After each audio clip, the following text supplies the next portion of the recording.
এই পচা গরমে পান্তা ভাত ভিজে ভাত ছাড়া আর কিছুই খেতে ভালো লাগছে না, কিন্তু মাঝে মাঝে তো স্বাদ বদল করতেই হয়। তাই তোমাদের সাথে আজকে একটা হ্যাক ট্রাই করব, যেটা দিয়ে রান্না করলে তোমরা কিন্তু বিনা তেলে এইরকম ঝরঝরে সুন্দর ফ্রাইড রাইস বানিয়ে নিতে পারবে।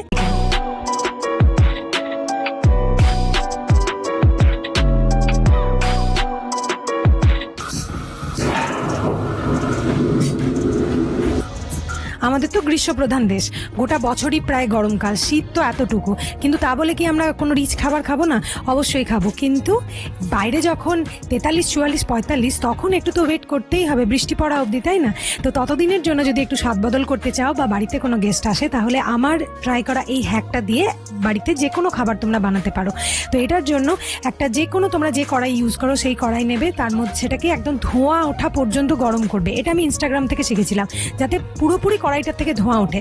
তারপর 1 চামচেরও কম তেল দেবে, এই তেলটাকে পুরোটাকে ওয়াইপ আউট করে নেবে গোটা কড়াইয়ে ছড়িয়ে। আমি ওটা দেখাতে পারিনি, কেননা তখন আমার ক্যামেরাটা বন্ধ হয়ে গেছিলো। পুরো কড়াইয়ে একটা কাপড় দিয়ে ভালো করে মুছে নেবে, মুছে নিয়ে তেলটা উঠে গেল। এরপর তোমরা ওটাতে রান্না করো, দেখবে আর তেল তোমাদের লাগছেই না। তো আমিও সেইভাবেই করি এখন, একদম কম তেলে বা বিনা তেলে যে কোনো কিছু রান্নাই তোমরা কিন্তু এই গরমের মধ্যে করে খেতে পারো। তো প্রথমেই আমি দিয়ে দিয়েছি কড়াইয়ের মধ্যে অল্প একটুখানি গরম মশলা, মানে খুবই কম, কেননা গরম মশলাটাও শরীরকে হিট করে, সেই জন্য কম গরম মশলা, সাজিরা। তারপর সবজিগুলো আগে থেকে কেটে ধুয়ে রেখেছিলাম, সেই সবজিগুলো দিয়ে দিয়েছি।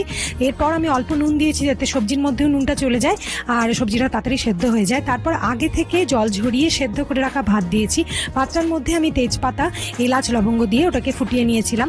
তারপর দিয়ে দিলাম ভাতটা। দেখতেই পেয়েছিলে কত কম তেল দিয়েছিলাম, তেল প্রায় নামে মাত্র ছিল, কিন্তু দেখো একটুও চিপকাচ্ছে না তলায়, কেননা ওই হ্যাকটা ট্রাই করেই আমি করি। এটা স্পেশালি খুব কাজে লাগে যখন তোমরা চাউমিন বানাবে, তখন কিন্তু প্রচুর কাজে লাগে। এটা একবার বানিয়ে দেখো। একবার যখন ভাজবে তখন কিন্তু কড়াইটাকে ননস্টিক করার জন্য এটা খুব হেল্প করে, কিন্তু বারবার এটা হবে না।